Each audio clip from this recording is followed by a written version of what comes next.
Halo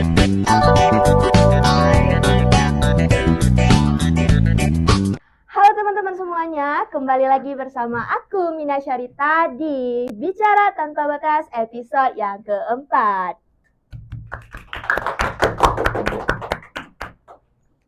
Nah, jadi di episode yang keempat ini ada yang berbeda nih, karena kita bakal ngundang guest yang spesial banget tentunya untuk teman-teman di rumah sekalian.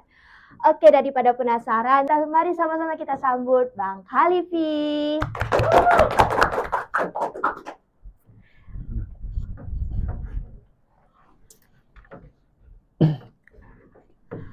Oke, baik. Di sini udah bersama kita nih Bang Khalifi ya. Oke Bang, sebelumnya makasih banget nih udah menyempatkan waktunya untuk hadir di podcast kita pada hari ini.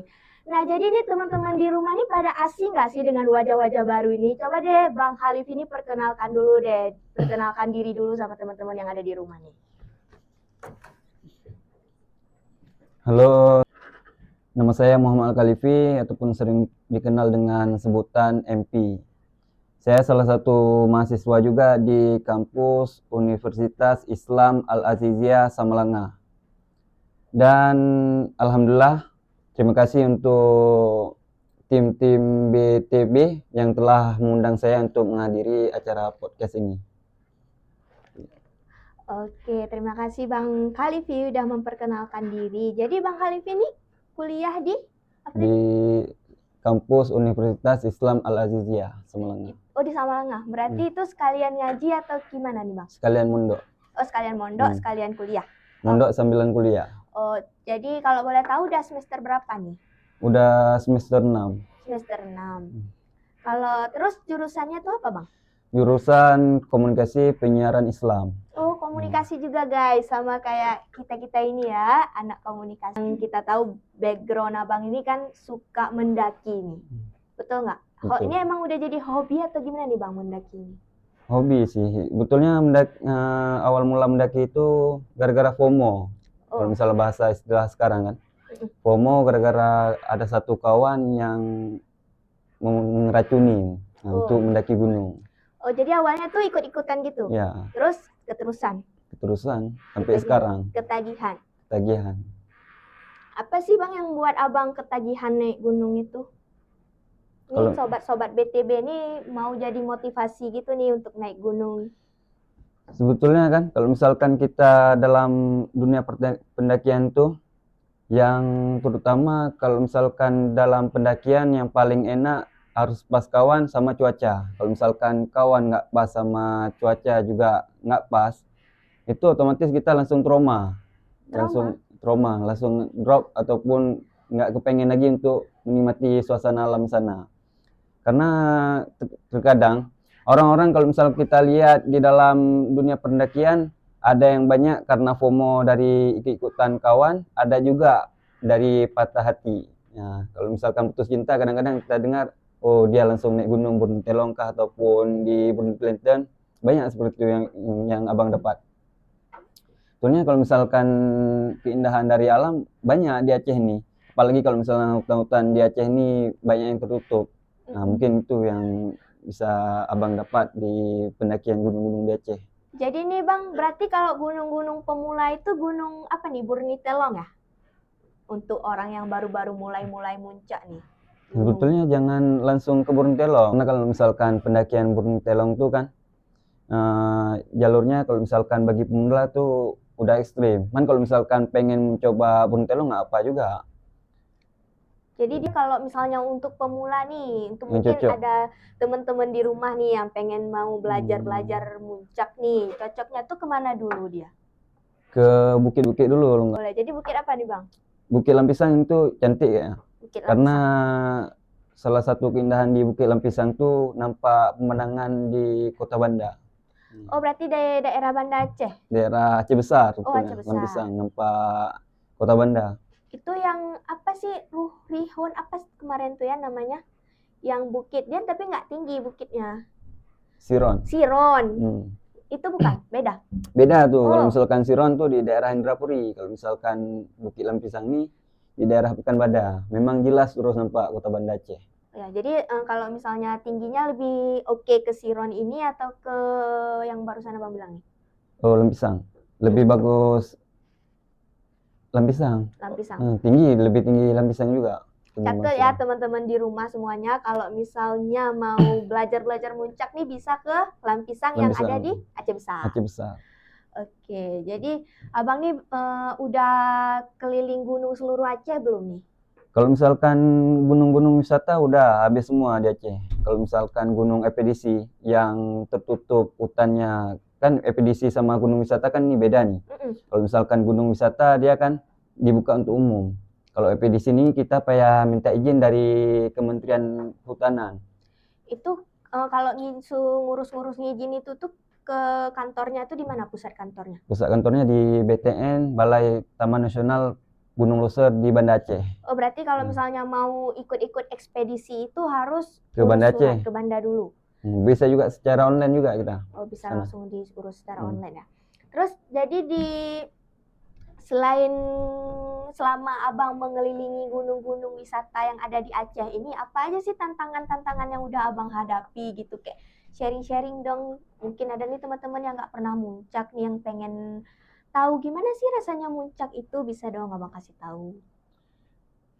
Yang terutama koneksi kawan makin banyak di dalam pendakian gunung. Karena kan misalkan kita dalam pendakian gunung tuh kan pasti di setiap hari kita mendaki pasti ada kawan yang berbeda. Saling sapa di situ jumpa momennya. Itu di dalam rasa kesusahan ketika di dalam keadaan hujan kita mendaki gunung, di situ kita lihat kawan lagi sakit. Kita baru tahu kalau misalkan sikap kawan ini bagaimana. Misalkan Data mau tahu kayak mana sikap abang ini di sifatnya bagaimana, itu kita lihat di dalam pendakian 3 hari ke atas, itu baru nampak tuh sikap orang tersebut. Oh, jadi kalau misalnya kita udah mendaki bareng tuh udah tahu lah ya seluk-beluk sikap dia tuh kayak mana aslinya ya. Ya. Jadi kalau misalnya ini susah nggak sih bang waktu mau naik gunung dengan orang-orang yang ini? Abang nih ketuanya nggak sih kalau misalnya ada naik pendakian? Pendakian tuh sering sih jadi ketua, kecuali waktu pendakian Gunung Loser tuh, karena kan kalau misalkan pergi pendakian Gunung Loser kemarin 12 hari itu pergi sama abang-abang senior Mapala juga. Nah. Oh, itu Gunung Loser yang di Gailus. 2 minggu? 2 minggu bisa kita bilang. Oh ya, jadi itu naik pendakiannya kayak mana tuh bang? Nggak susah kah 2 minggu di gunung? Betulnya susah sih. Di hari pertama tuh hampir nangis. Waduh. Emang karena treknya cukup ekstrim. Ekstrimnya karena kita yang takut yang pertama karena itu tempat lepasnya hewan-hewan buas kayak harimau Sumatera, beruang, dan ada juga kayak babi rusa kayak gitu. Itu banyak tuh hewan-hewan buas yang dilepasin di Taman Nasional Gunung Loser. Waduh guys, berarti ini suhu aja nih hampir nangis di hari pertama ke Gunung Loser ya. Emang se-ekstrim itu ya? Emang se-ekstrim itu. Rencana mau pulang juga waktu hari pertama tuh. Cuman gara-gara uang udah habis 5 juta untuk Gunung Loser itu aja, nggak jadi pulang. Ada nikmati tahan kayak gitu. Selain ekstrim mahal ya? Mahal juga. Mahal. Itu 5 juta tuh emang ongkos biaya selama apa akomodasi perjalanannya atau untuk ngurus-ngurus izin tuh? Kalau misalkan untuk open trip 2.900.000. Kalau misalnya untuk sekarang 6 juta. Waduh. Dulu karena kan ya makin tahun makin naik dia biayanya. Untuk perlengkapan pendakian lagi 2 juta habis. Untuk uang bensin dari Batupat ke sana. Terus itu jadi selain di hari pertama tuh kan abang udah mau nangis tuh. Jadi terus itu abang langsung lanjut perjalanan. Lanjut lagi perjalanan. Walaupun sambil menahan beban gitu ya. Ya di hari kedua, di hari ketiga tuh udah mulai lumayan enak, walaupun tanjakannya banyak-banyak juga sana. Udah mulai enjoy, udah mulai ini ya. Ya karena pun kawan pun yang itu baru boleh kita mendaki pergunungan di kawasan hutan konservasi Taman Nasional Gunung Loser itu nggak boleh mendaki malam. Harus dari pagi jam 8 sampai jam 6 sore itu udah siap tenda. Terus kan abang bilang tadi kan ada itu dilepas hewan-hewan di situ. Ya. Itu pernah ketemu nggak bang sama hewan-hewan buas gitu, gangguan hewan buas gitu? Kalau hewan buas, waktu di pendakian Gunung Luser belum jumpa, cuman jumpa tapaknya. Tapaknya? Tapak Tapak apa tuh? harimau, tapak beruang, tapak babi, tapak rusa. Rusa nggak termasuk hewan buas.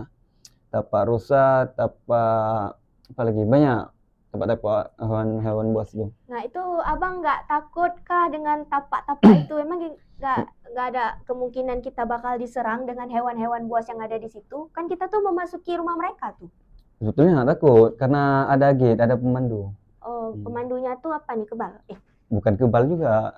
Karena kan kalau misalkan pemandu di sana yang pernah abang dengar kan, orang ini kayak ada punya ilmu untuk iya, bisa iya. rasain ya. Kalau misalkan di Oh. sana ada hewan, ada ini, ada itu bilang. Belum lagi di sana di Luser itu, di Gayo Luas itu kan masih kental ya masalah gitu-gitu ya. Jadi abang selain itu hal-hal yang gaib itu pernah? Oh gaib, oh jangan lu. Ada satu kejadian pas waktu pergi ke Gunung Kemiri. Waduh, Gunung Kemiri ini kan adik Gunung Luser, 5 hari. 5 hari? 5 hari Itu perjalanan daerah pergi. mana? Gayo Luas juga, Gayo Luas juga. samping Gunung Luser. Oh yang Dan- abang foto MT Kemiri itu bukan? Ya. Oh. Jadi pas waktu kami turunnya tuh dari puncak langsung ke bivak 1. Ada jarak tempuh ada sekitaran 17 kilo. Turun 17 aja kilo? tuh. 17 kilo. Dengan trek yang ekstrim 17 kilo? Enggak ada tanjakan lagi karena nggak cuma tanjakan. turun aja. Oh. 17 kilo. Nggak curam kah tuh waktu turun? Curam juga. Apalagi yang kabut-kabut kayak gitu. Mm-mm. Pas mau sampai di shelter 8 itu langsung ada dengar suara harimau kami.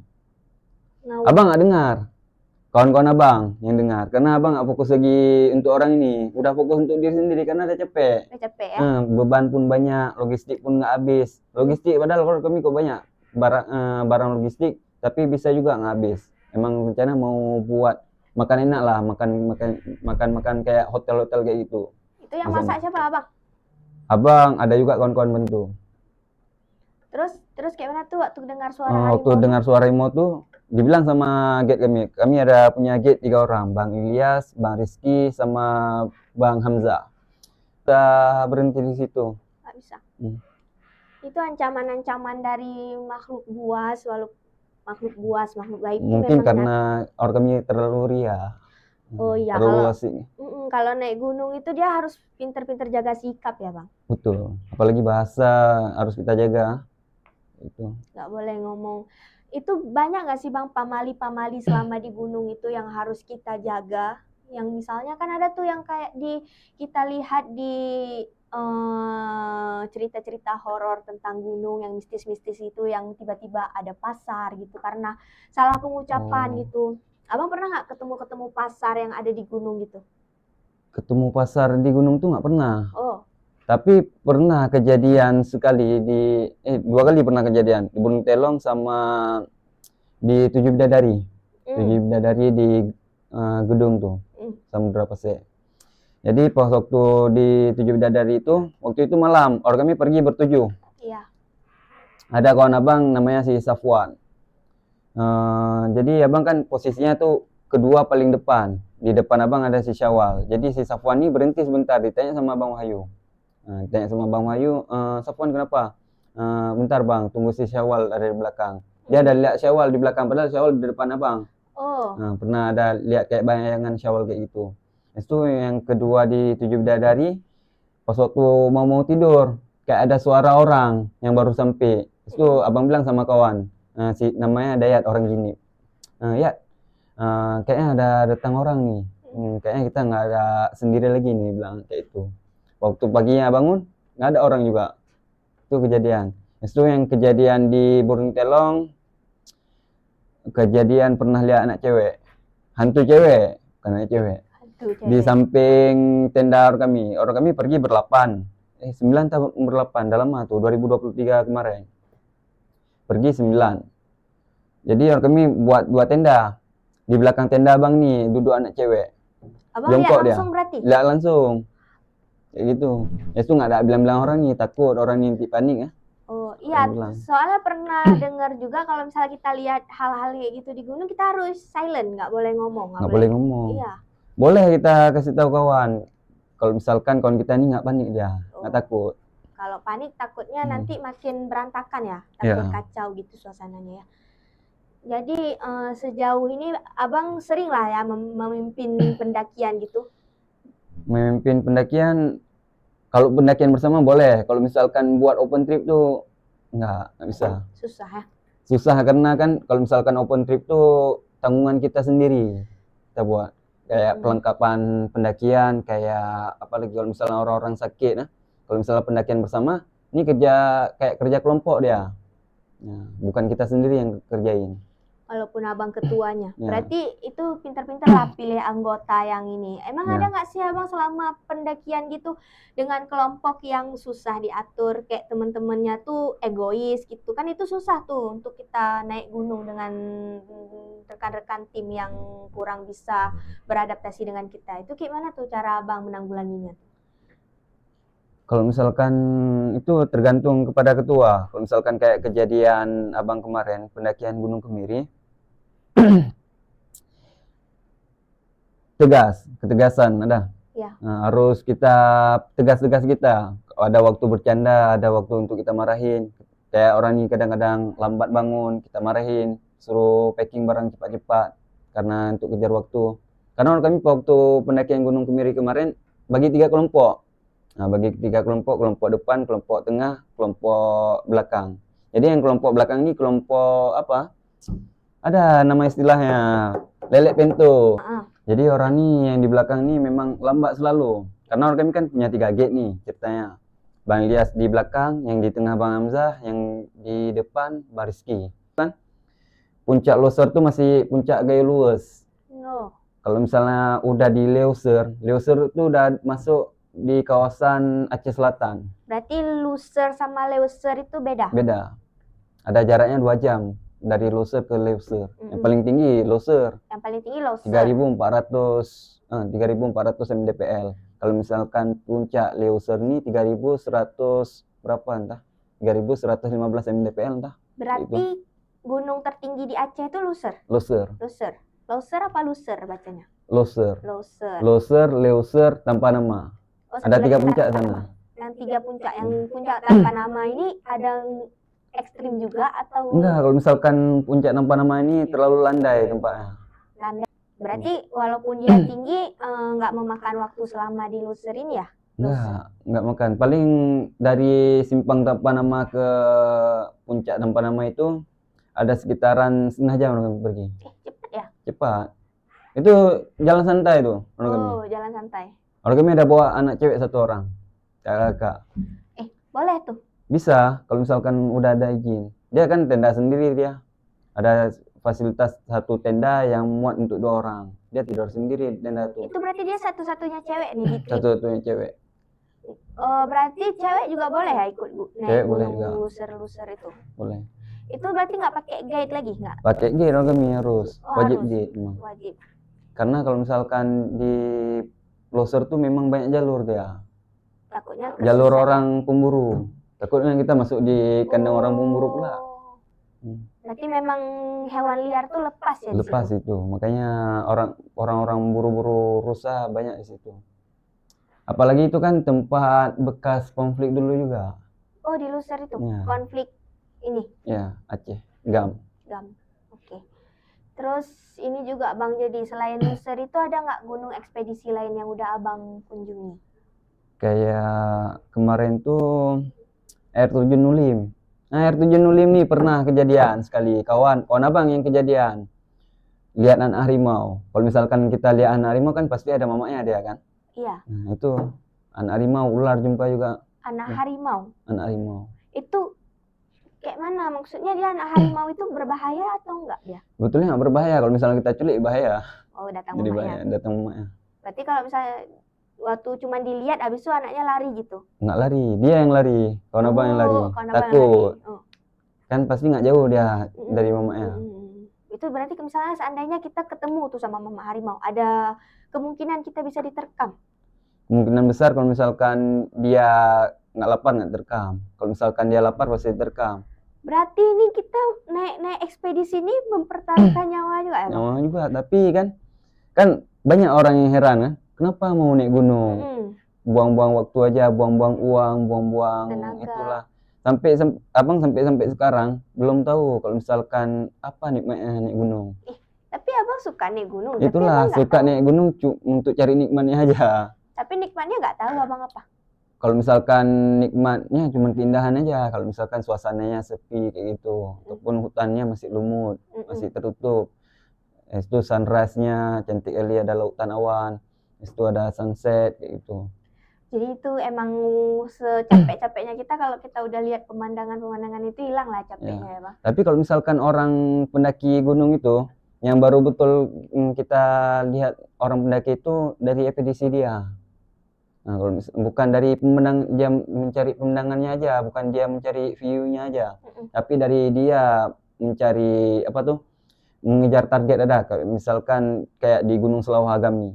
Gunung Selawahagam nih memang tempatnya tertutup, terus nggak ada nampak pemandangan kayak nampak kota Banda Aceh, nggak nampak tuh.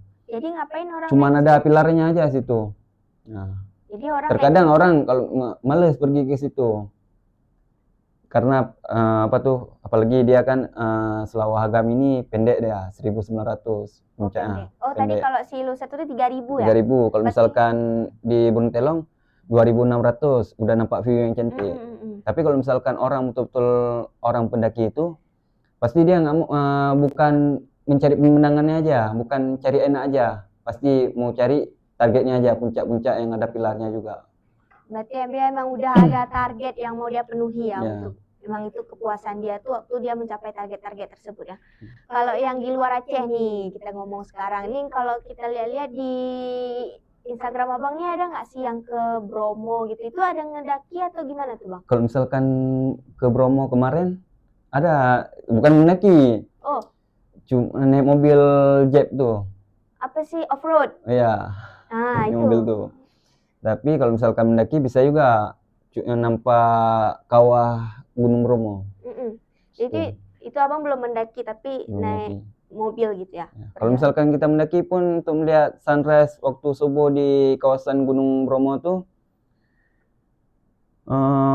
perjalanannya ada sekitaran 10 menit. 10 menit? Ya. Nggak jauh kali.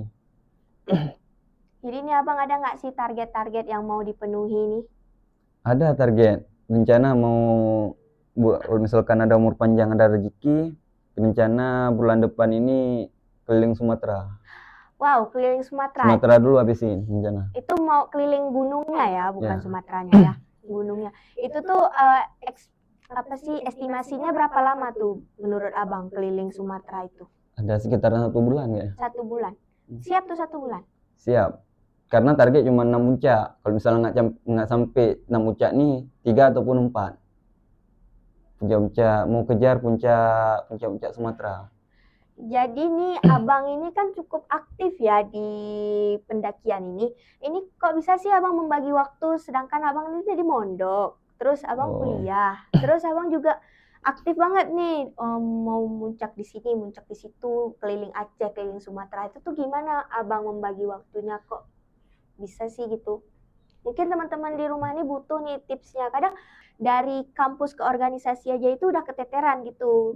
Abang nih kok bisa nih membagi 3 hal yang berat ini gitu? Kami berarti kan, abang kan orang yang ajak orang nih, orang yang racunin orang ini juga, orang kawan-kawan yang di pesantren. Jadi malam siap turun ngaji langsung jumpa orang nih. Ini kayak mana nih? Kita siap ke Gunung Gurdung kemana lagi nih?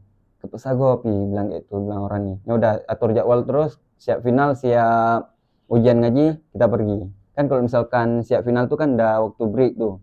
Nggak ada. Kalau waktu ujian ngaji ini, siap waktu ujian ngaji ini nggak ada break dia sebetulnya. Cuman kita minta izin, ada minta izin pulang sebentar. Hal baru yang belum pernah dilakukan sebelumnya ya. Jadi itu berarti kalau misalnya mau mendaki itu teman-teman yang ada di pesantren aja ya dia? Sebetulnya bukan kawan-kawan pesantren juga, ada juga orang-orang kuliah, orang-orang sekolah luar ada, kayak SMA, SMP. Ada juga yang nggak semestinya juga anak pesantren, tapi kalau misalkan kebanyakan di pendaki gunung di Aceh nih banyak anak pesantren. Banyak anak pesantren. Anak pesantren nih yang suka-suka buat Daki gunung. mendaki gunung nih, keren banget. Orang ini alasan pertama karena terlalu mungkin terlalu tertekan karena dengan adanya peraturan di pesantren. Iya, Pertama tuh. Kalau misalkan beda kan peraturan pesantren sama peraturan sekolah. Kalau misalnya sekolah kan masih bisa pegang HP, terus bisa pulang, bisa pergi kemana, kemari, ke sana, ke sini. Kalau misalnya pesantren kan dia harus ada di lingkungan yang tertutup juga. Makanya Jadi, orang ini pengen hiburan sehari-harinya itu di pesantren itu apa, Bang? Betulnya bukan naik gunung aja. Kayak touring-touring ke naik Vespa kayak gitu sama kawan. Oh, touring. Oh ya, Abang ada Vespa ya? Vespa juga. Vespa merah itu ya? Ya, itu berarti paling jauh ke kilometer 0 kalau misalnya Vespa. Dari sini? Dari Barupa. Itu Vespanya kok nggak kelihatan lagi sih, Bang? Ada, cuman jarang naikin ke ke SG ya, story. Oh, cuman ini aja ya, mau dilihat-lihat sebagai barang antik gitu ya. Jadi Bang Kalivi ini orang yang menarik sekali ya, udah dia punya hobi koleksi benda-benda kayak Vespa tadi ya. Terus selain Vespa ada nggak sih Abang koleksi benda-benda barang-barang antik kayak gitu? Ada, cuman jadiin hobi aja. Oh, hobi. Jadi hobi Bang Kalivi ini tadi ada naik gunung, juga suka touring naik Vespa, dan juga Bang. Jadi ini sebelumnya nih udah makasih banget nih Bang udah bersedia datang di podcast kita yang episode keempat kali ini nih. Dan ini sebenarnya suatu kebanggaan juga bagi kami udah berhasil ngundang Abang nih yang udah memiliki pengalaman yang luar biasa dan juga udah sharing tentang gunung tadi ya, tentang gimana sih caranya jadi membagi waktu gitu, jadi pemimpin yang baik, dan juga sekarang Abang juga udah merangkap jadi Dewan Guru nih ya. Oke, keren banget. Jadi nih sebelum kita tutup nih Bang, ada nggak sih saran atau pesan-pesan buat teman-teman BTB yang ada di rumah? Kasih tahu dulu dong saran-saran atau apa gitu, kesan dan pesan Abang gitu. Ada satu pesan di dalam kitab Johar Maknun. Ada satu syair dari Imam Basyar yang bunyinya man rakaba nasa lam yuksfir hajatahu. Siapa saja yang enggan terhadap manusia ataupun siapa saja yang insecure terhadap manusia, dia tidak akan mendapatkan cita-citanya. Nah, misalkan kita pengen menjadi seorang tentara ataupun pengen menjadi seorang dokter, penceramah, pemain sepak bola. Kalau misalkan kita masih mendengar ocehan ataupun omongan yang tidak enak dari orang lain, kita mendengarkan omongan dari orang lain yang tidak enak, maka kita tidak akan mendapatkan cita-cita kita tersebut. Betul, karena kita punya dua tangan ini untuk menutup telinga kita, bukan menutup mulut orang lain. Betul nggak Bang? Betul. Betul. Oke, dari sini sekian dulu perjumpaan kita pada hari ini. See you on the next video of BTB. Bye-bye.